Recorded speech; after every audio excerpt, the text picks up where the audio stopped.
네, 안녕하세요. 성정길입니다. 오늘도 웅달님 모시고 이야기 나눠보겠습니다. 네, 안녕하세요, 웅달님. 네, 안녕하세요, 송쌤. 아, 요새 시장이 완전 급변하고 있는데, 특히 뭐 네, 코스피나 메모리 쪽 장난 아닌 것 같거든요. 이쪽부터 한번 맞습니다. 짚어주시면 어떨까요? 어제까지만 해도요, 그 신문 기사들을 보면은 평생 본 적 없는 폭락, 사상 첫 이틀 연속 서킷 브레이커, IMF 때보다도 심한 폭락, 개미들 주식 퇴학 선언이 잇따라 이런 맥락의 뉴스들이 되게 많이 나왔었거든요. 근데 불과 하루도 아니고 오늘입니다, 오늘. 오늘 한 6시간, 7시간 전에 미국 주식시장이 이제 열리면서 지금 분위기가 굉장히 급격하게 지금 바뀌었습니다. 왜냐면은 이제 우리나라에 삼성전자와 SK하이닉스가 있다면 이제 미국에는 마이크론이 있는데요. 마이크론이 지금 현재 무려 18%가 오르고 있어요. 이렇게 큰 주식이 지금 18%가 오르고 있다는 거. 내일 아침에 삼성전자와 SK하이닉스도 굉장히 큰 상승을 가져가지 않을까, 폭등이 나오지 않을까, 예, 그렇게 예상이 됩니다. 네, 그러면 밤새 엄청 많이 오르고 있고, 그리고 SK 하이닉스는 뭐 ADR 형태로 나스닥에 상장돼 있는데, 네, 그것도 지금 뭐 엄청 많이 오르고 있는 상황이거든요. 지금 맞아요. 현재 보니까 한 17.3% 정도 올랐더라고요. 네, 근데 이렇게 좀 빠지다가 반등하는 게 두 가지일 수 있잖아요. 이제 뭐 추세 전환일 수도 있고, 데드캣 바운스일 수도 있는데, 네, 웅달님은 음. 어떻게 보고 있으세요? 그래서 우선은 저도 왜 이렇게 갑자기 큰 상승을 할까? 이게 지금 개별주가 17%, 18%가 오르는 거잖아요. 그래서 아무리 그동안 눌렸다고 해도, 많이 빠졌다고 해도, 하루 만에 이렇게 많이 오르는 이유가 뭐가 있을까라고 생각을 해봤을 때, 어차피 실적은 이미 다 발표가 된 거고, 근데 이제 뒤져봤더니, 이런 이슈가 있더라고요. 그 레오폴드라는 펀드가 있는데, 이제 이분이 굉장히 젊으신 분이에요. 그 독일 출신입니다. 그래서 지금은 이제 미국에서 활동하고 있는데, 이분이 그 챗GPT 오픈 AI에서 근무를 하다가 나와가지고, 헤지 펀드를 이제 만든 거예요. 근데 이분의 이제 그 투자 규모가 어마어마했던 거예요. 대략 한 25조 정도? 25조 이상이었겠죠? 근데 이게 지금 최근에 하락을 하면서 이 펀드 전체가 흔들리기 시작하면서 이 25조 이 펀드가 아예 날아가게 생긴 거예요. 그래서 이 이슈로 인해서 지금 최근에 AI 관련된 AI 인프라 뭐 데이터 센터 이런 거 관련된 주들이 많이 못 올랐다. 오히려 공매도 압박에 시달렸다. 이제 그런 이야기가 나오고 있거든요. 그래서 조금 더 이제 구체적으로 한번 설명을 드려보면은, 그러니까 이분이 운영하는 펀드의 이름이 시츄에이셔널 어웨어니스라고 하는데, 여기에서 이제 주로 투자하고 있던 것들이 대표적으로 마이크론, 그 다음에 네비우스 그룹, 아이렌 이런 것들이에요. 근데 이러한 것들이 최근에 엄청 많이 빠졌단 말이죠. SK하이닉스도 들어가고요. 근데 얘네가 가격이 근데 레버리지를 엄청 썼대요. 한 4배 정도를 썼다고 합니다. 근데 가격이 하락하면서 이 펀드 규모가 어마어마했는데 이게 청산에 들어가면서 이 소식이 이제 그 월가에 퍼져나가면서 월가에 있는 투자자들이 이제 마이크론이나 뭐 아이렌이나 이런 주식들을 사는 게 아닌 거죠. 얘가 청산되면은 헐값에 나오니까 어, 이제 공매도를 친 거예요, 여기에다가. 그래서 가격을 어떻게 보면 더 끌어내렸던 거죠. 근데 갑자기 오늘 어떤 일이 있었냐면은 이 시츄에이셔널 어웨어니스에 있는 이 펀드가 위기에 처하자 이거를 시타델이라는 곳이 전량 그 포트폴리오가 그 아예 청산되기 전에 이거를 그냥 시장 외에서 다 받았다는 거예요. 한 10%에서 20% 할인된 가격으로. 그러니까 이 위기가 사라져 버렸잖아요. 이 엄청난 위기가. 그러니까 기존에 공매도를 치던 세력들이 그 주식을 다시 사야 되는 거죠. 쇼커버가 일어난 거죠. 그래서 지금 이러한 현상이 벌어졌다. 네, 이렇게 이제 월스트리트가 보더라고요. 그래서 요 이슈가 좀 큰 것 같습니다. 그러면 청산될 뻔한 거를 음, 시타델에서 그좀 구해준 건가요? 쉽게 말해서 그렇죠. 청산되지 그렇, 않도록. 그렇죠. 뭐, 이제 이 레오폴드라는 이 대표가 막 돌았겠죠. 뭐 시타델도 가고 뭐 더 큰 이런 자산운용사들, 헤지펀드들에 가서 아 우리가 한 뭐 20% 30% 할인된 가격에 줄 테니까 이걸 다 받아달라 했던 거죠. 근데 그게 이제 시타델이 그렇게 해준 것 같습니다. 해준 음. 거죠. 지금 이건 결과로 나온 거니까요. 그러면서 쇼커버가 더해지면서 지금 아이렌 같은 경우는 거의 30%, 마이크로는 이제 17%, 18%까지 상승이 나오고 있다. 이렇게 보시면 될 것 같습니다. 그러니까 뭐 꼬리가 몸통을 흔든다 뭐 이런 이야기 많이 하잖아요. 네. 파생 시장이 확실히 요새는 본주를 좀 많이 흔드는 것 같아요. 아, 네, 맞습니다. 이게 좀 대표적인 그런 예라고 보면 되겠네요. 네. 그래서 지금 시점에서 이게 판단하기가 참 어려운 게 그동안 우리가 이게 주식이 눌린 이유를 보통 오늘 이 이유가 밝혀지기 전까지만 해도요. 보통 이런 반도체 주식들이 눌린 이유가 뭐냐면 자본 지출은 문제가 없어요. 빅테크에서. 오히려 구글, 뭐 마이크로소프트, 메타 다 늘린다고 했거든요. 그런데 그 자본 지출이 늘리는데 그 빅테크들이 현금 흐름이나 자본 지출을 계속 늘리기만 하니까 과연 이걸 이익을 얻을 수 있을 것이냐? 그러면은 이러한 투자는 지속 가능성이 떨어진다 해서 반도체 주식 값이 눌렸단 말이죠. 이런 논리였는데 사실은 그 논리라고 해도 SK하이닉스가 막 60%까지 빠지고 삼성전자가 50%까지 빠지고 이런 거를 설명하기가 사실 납득이 안 가는 거죠. 아무리 그 이슈가 있다 해도 너무 많이 빠지니까요. 근데 봤더니 이제 오늘 나온 뉴스로 이런 관점으로 보면은 그 이면에 이런 게 있었다는 거죠. 이게 엄청난 공매도 세력이 있었으니까 더 싼 가격에 살 수가 있으니까 주식을 안 샀다는 거죠. 그리고 겉으로는 이제 더 가격을 내리려고 하는 악재 뉴스가 나오는 거고, 그리고 시타델은 FOMC 전에는 금리 인상까지도 혼자 막 뉴스를 내보냈거든요. 그러니까 그런 것들이 악의가 맞으면서 이런 상황을 조장한 거였다는 거죠. 그래서 뭐 자본 지출이나 이런 거는 다 허울 뿐인 거고 진짜 이유는 이거였다. 그러면은 저는 이제 내일부터 이게 정말 추세 반전으로까지도 갈 수 있지 않을까라는 가능성도 있는데요. 근데 또 이제 제가 조금 더 이제 알아보니까 이렇게 시타델이 이런 헤지 펀드가 이렇게 전체 포트폴리오를 사게 되면은 이거를 빠르면 한 달 안에 다 매도를 한다고 합니다. 그러니까 이미 자기는 2, 30% 싸게 샀잖아요. 그러니까 이렇게 시장에서 반등을 주면은 이제 매도를 하는 거예요. 그렇게 해서 수익 확정을 빨리 하는 거죠. 왜냐면 25조나 되니까 이거를 뭐 자신들의 온전한 자금으로 했을 수도 있지만 다른 데서 또 빌려왔을 수도 있잖아요. 그리고 2, 30% 수익이면 굉장히 큰 거고요. 거기서 뭐 15%, 20%만 가져간다고 해도 그러면은 이게 오버행 이슈라고 해서 또 물량이 나올 수가 있다는 거예요. 그러면 또 가격이 내려갈 수 있다라는 것이죠. 그래서 이게 내일 이거를 어떻게 이제 될 것인지를 조금 더 지켜봐야 되지 않을까라는 생각이 들고, 혹여나 이제 좀 너무 많은 물량을 갖고 계셨고, 그래서 이렇게 반등이 나왔는데, 아, 이렇게 되면 이제 V자 반등 나오는 거 아닌가? 이렇게 낙관적으로 생각하기에는 아까 말씀드렸던 오버행 이슈 같은 것도 있기 때문에 적절하게 물량을 좀 매도해 두는 것도 이렇게 반등을 좀 크게 주면요, 내일. 뭐 2, 30%가 올라 버릴 수도 있잖아요. 그러면은 조금 물량을 줄이는 것도 괜찮지 않을까 그런 생각도 듭니다. 야, 25조면 진짜 어마어마한 물량인데, 네. 그게 시타델에서 이걸 털었는지 안 털었는지가 사실 되게 중요한 이슈가 될 수 있는데, 그걸 알 수가 없네요, 우리가. 그러니까 앞으로 한 달 안에 턴대요. 그러니까 어, 보통 이제 헤지 펀드들이 그렇게 한대요. 그렇구나. 네, 그래서 요 한 달이 굉장히 이제 변동성이 클 수도 있고, 아니면 진짜 시장이 그거를 다 받아줄 수도 있잖아요. 그러면은 이제 변동폭이 그렇게 크지 않을 수도 있고. 그래서 뭐 엔비디아 같은 이런 대형주들은 뭐 시타델에서 판다고 해도 그 하락폭이 뭐 5% 정도, 7% 정도, 뭐 이 정도 나올 수 있다면은 예를 들어 아이렌 같은 경우는 실적이 없는 주식이거든요.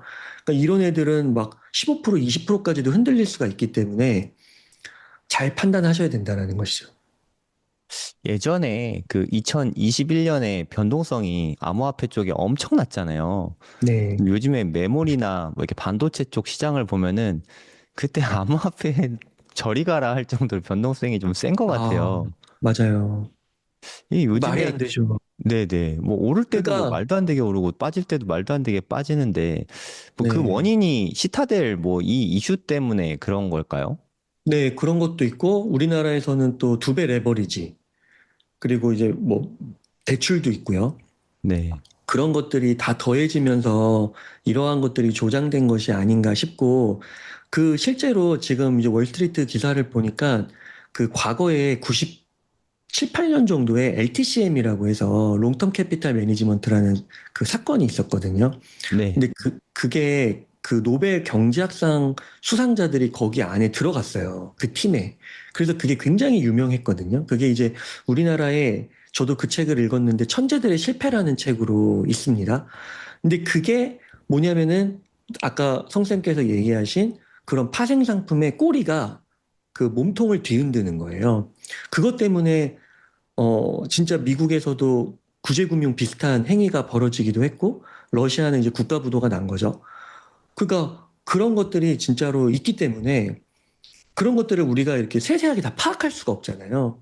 그래서 평소에도 좀 리스크 관리를 하고 좀 주의해야 되는 게 아닌가 싶습니다. 음. 진짜 말씀해 주신 대로 비트코인이 변동성이 더 작아요. 삼성전자, SK하이닉스, 코스피가 한 달 만에 30%에서 60%가 빠졌어요. 음. 그러니까 이거 변동성 갖고 얘기할 수가 없는 거죠. 비트코인에 대고요. 비트코인도 이렇게 안 빠지는데 좀 무서운 것 같습니다. 단일 종목 레버리지 이슈가 요즘에 좀 많잖아요. 그 SK 네. 하이닉스 단일 종목. 근데 저는 이게 50% 넘게 빠졌으면 이거 청산이 됐어야 되는데 청산됐나요? 제가 잘 몰라가지고. 네, 청산됐죠. 그것도 어, 보여드릴게요. 여기 보시면은 그 최근에 그 모건 스탠리에서 JP 모건에서 잠깐 골드만삭스인가? 그 제가 정확하지가 않은데 대형 금융기관 골드만삭스 같은 곳에서 이야기를 했는데요. 그 한 위험한 그 위기에 처한 그런 마진콜에 임박한 그런 것들이 한 90%가 청산이 됐대요. 지금 SK하이닉스가 60%가 빠졌잖아요. 이렇게 많이 빠진 게 금융위기 때도 이렇게 안 빠졌다고 합니다. 그러니까 그 이유가 이제 뭐냐면은 그만큼 그렇게 청산된 것들이 지금 많이 나온 것이죠. 그리고 오늘 이제 보시면은 되는데 여기서 보시면 보통 그 시장의 바닥을 확인할 때 네 가지 포인트가 있다라고 합니다. 첫 번째가 이제 신용 잔고가 감소되는 거. 그리고 두 번째는 레버리지 ETF가 환매되는 거. 이것이죠. 그 다음에 외국인이 매도가 둔화되는 거, 그리고 인공지능 고대역폭 메모리가 수요 유지되는 거. 이건 이제 빅테크의 실적으로 볼 수 있는 것이죠. 그래서 이렇게 네 가지인데 우리가 요거 네 번째 거는 확인을 했어요. 지금 계속 나오고 있죠. 문제 없고요. 그 다음에 외국인 매도 둔화는 오늘 외국인들이 순매수로 돌아섰습니다. 그리고 1조 3천억을 샀어요. 그런데도 코스피가 결국 마감할 때는 1% 떨어져서 마감을 했거든요. 개인들이 1조 4천억을 판 거예요. 그래서 장중에 5%까지 올라가서 6천 포인트까지 갔다가 그게 다시 5,600에서 끝나게 되거든요. 그 이유가 뭐냐면 개미들은 이제 완전 갈 때까지 간 거죠. 그래서 다 던진 겁니다. 어떻게 보면은. 그리고 외국인들은 그걸 노려가지고 1조 3천억치를 완전 저가에 어떻게 보면 산 거죠. 물론 여기서 조금 더 빠질 수도 있겠지만, 그런, 이걸 봤을 때 거의 이제 바닥권은 아니냐. 이제 그런 이야기를 할 수 있을 것 같고, 신용잔고도 6월에 한 38조 수준이었는데, 지금 한 15%가 급감을 해가지고요. 지금 32조 수준에 다다랐고요. 반대 매매도 하루에 600억대까지 치솟는 등 강제 청산이 지금 잇따르고 있습니다. 그래서 이러한 것들이 지금 발생이 돼서 특히나 이번에 이제 삼성전자보다 SK하이닉스 쪽에 이런 물량들이 더 많았거든요. 그 반도체 HBM 쪽이 부각이 되고 그러니까 10배 이상 오른 거죠. 그래서 SK하이닉스에서 그런 것들이 청산이 되면서 더 큰 하락폭을 나왔다. 이렇게 볼 수 있을 것 같습니다. 네, 되게 좀 흥미로운 이야기인 것 같습니다. 아, 이게 진짜 투자가 원래도 어려운데 요즘에 코스피를 보면은 아, 진짜 어렵다 이 생각이 정말 많이 드는 것 같아요. 예.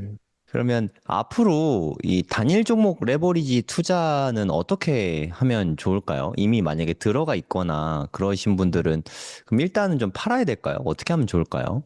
네, 저는 오늘 약간만 공개를 하면은 저희 같이 공부하는 고래동 공부 멤버십 분들하고도 이야기를 했는데, 저는 지금은 던질 매도가 아니라고 강력하게 말씀을 드렸어요. 그러니까 이렇게 오늘 폭등이 나오기 전에 다 말씀을 드린 거거든요. 고민하시는 분들이 많으니까요. 근데 이거는 누구에게만 국한된 거냐? 예, 그냥 한 배짜리 갖고 계신 분이에요. 현물로. 그런 분들은 지금 던질 때가 아니죠. 60%, 50% 빠졌는데 지금 던지면 뭐가 남습니까? 그리고 아까도 말씀드렸듯이 아무리 국가 위기가 왔어도 이렇게 안 빠진단 말이죠. 그러면은 그냥 더 살지는 못한 망정 워런 버핏도 얘기했잖아요. 주식 투자하다가 50%를 나오는 거는 그냥 다반사라고요. 견디는 거라고요. 그걸 못 견디면 주식 투자를 아예 하지 말아야 된다고 얘기를 했단 말이죠. 근데 레버리지가 있으면 다릅니다. 레버리지가 있으면 다른 게 어, 물론 지금 이렇게 단기 반등이 나오고 올라갈 수는 있지만 또 빠질 수도 있거든요. 아까 말씀드린 오버행 이슈 같은 것 때문에요. 그러니까 이런 분들은 떻게 단기적으로는 무슨 일이 벌어질지 모르기 때문에 내일 만약에 SK하이닉스가 진짜 20% 이상, 20%막 가까이 오를 수 있겠죠? 그리고 내가 레버리지를 많이 썼으면은 20% 정도 올랐을 때 어느 정도 정리를 해두는 것도 필요하지 않을까 싶습니다. 요즘에 메모리뿐만 아니라 빅테크들도, 그러니까 구글이나 메타도 실적은 잘 나왔는데, KPX 투자 때문에 순현금 흐름이 별로 좋지 않다 보니까 주가가 좀 많이 빠지는 것 같아요. 메타도 뭐 10% 이상 폭락했었잖아요, 어저께. 빅테크 투자 지금 조금 싸진 것 같은데, 지금은 어떤가요? 네, 빅테크는 지금 이제 고점에서 한 12% 정도 빠졌거든요. 제가 오늘 오후에 한번 확인을 했었는데 다시 한번 확인해 보겠습니다. 지금 포스트 장으로 올라왔네요. 많이. 7% 많이 올라왔네요. 아까 음. 10% 정도 빠져 있었거든요. 근데 지금 이제 요 정도 수준이기 때문에 분할 매수로 좋을 것 같아요. 앞으로 이 사실 매그스 요런 빅테크 주식들은 팔 필요가 없다고 저는 생각합니다. 그리고 계속 모아가면 된다고 생각해서 최소 뭐 2년, 3년 계속해서 그냥 사기만 하면은 지금 시점에서 들어가도 아무 문제가 없고 대신 몰빵을 하면은 조금 이야기가 달라질 것 같아요. 몰빵은 조금 애매한 수준인 것 같아요. 많이 빠지지가 않아가지고요. 그 요즘에 일론 머스크 주가 별로 그렇게 안 좋잖아요. 뭐 스페이스 네. X라던가 테슬라가 좀 안 좋은데 그쪽 지금 매수하는 거는 어떻게 보세요? 네, 저는 개인적으로는 안 삽니다. 만약에 음. 사더라도 그 NASA ETF 또는 UFO ETF가 있거든요. 아, 그래서 이제 우주 산업 이런 거요? 네, 우주산업입니다. 그래서 실제로 갖고도 있습니다. 거기로, 그걸로. 그래서 나사 같은 경우가 이제 스페이스X의 비중이 높거든요. 그래서 이제 나사 같은 거 보시면은 안 좋아요. 지금 많이 빠졌거든요. 여기 보시면은 지금 우주산업이 전체적으로 안 좋은데, 네, 여기 보시면 안 좋죠. 많이 빠졌죠. 와, 네. 스페이스X랑, 상장된 지가 얼마 안 됐네요. 스페이스 X랑 같이 예, 상장했나? 네, 맞습니다. 거의 비슷합니다. 52% 하락했죠. 음. 근데 UFO 같은 거는 그래도 좀 납니다. 얘는 그래도 왜 낮냐면은 얘는 섞여 있는 주식들이 37%죠. 섞여 있는 주식들 가운데서 그 실제로 이익을 내고 있고 이익이 증가하고 있는 기업들이 섞여 있어요. 음. 그래서 조금 공격적이신 분들은 저라면 스페이스 X를 단독으로는 안 살 것 같고 나사를 살 것 같습니다. 지금 50% 빠졌으니까 많이 빠졌다고 생각하거든요. 그래서 이거를 지금부터 모아가는 거, 뭐 2년, 3년 이렇게 모아가는 걸로 하면은 오케이, 괜찮을 것 같고요. 근데 스페이스X를 아무리 좋고 일론 머스크를 믿는다 해도 단일 종목을 모아가는 거는 쉽지 않겠다. 왜냐하면 또 이런 측면도 있거든요. 조심스럽지만 매그스 같은 경우는 많이 올랐어요. 이게 보시면은 여기에는 테슬라뿐만 아니라 많은 빅테크들이 다 들어가 있잖아요. 근데 막상 테슬라를 보면은 테슬라는 거의 오르지 못했고 심지어 어제는 300불을 깨고 내려갔다가 지금 300불을 다시 회복을 했거든요. 그러니까 이런 테슬라는 이게 보고 있으면은 참 투자하기가 어렵습니다. 많이 안 오릅니다. 생각보다 변동성도 너무 크고요. 1년에 한 번씩 50% 하락을 막 주거든요. 그런데도 수익률이 그렇게 크지가 않아요. 그래서 이런 거랑 비슷한 관점인 것 같아요. 테슬라를 단독으로 사기보다는 매그스를 사는 게 낫고, 그 다음에 스페이스X를 단독으로 사는 것보다는 나사도 조금 너무 공격적인 것 같고, 뭐 UFO를 사도 UFO만 사더라도 잘 오르거든요. 여기 보시면은 이때가 저는 이제 우주 산업이 좀 약간 펀더멘털이 바뀌었다라고 보는데 그때부터 여기까지 올랐으니까요. 그러면은 그래도 4배가 오른 거거든요. 최근에 조정을 조금 받으면 예, 한 3배는 오른 거거든요. 그러니까 요 정도 수익률이면은 괜찮죠. 한 2년 투자해가지고요. 그래서 이런 관점으로 접근을 할 것 같습니다.